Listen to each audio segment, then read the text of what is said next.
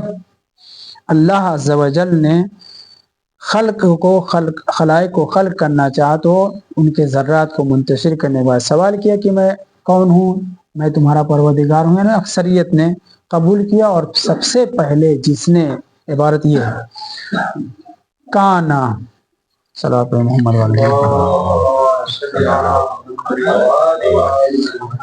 تو خداوند متعال نے جب کچھ بھی نہیں خلق کیا تھا تو اس وقت سب سے پہلے جب سوال کیا کہ میں تمہارا پروردگار ہوں یا نہیں، تو فکان اول من نطق رسول اللہ صلی اللہ علیہ وآلہ وسلم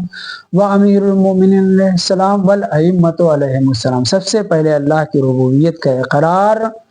جناب رسول خدا نے، امیر المومنین علیہ السلام نے، جناب سیدہ نے، امام طاہرین علیہ السلام نے کیا ہے، اور کہا انت ربنا، اور پھر اس کے بعد رسول خدا کی رسالت اور ائمہ طاہرین علیہ السلام کی ولایت وغیرہ کا اقرار لیا گیا ہے۔ والحمدللہ رب العالمین۔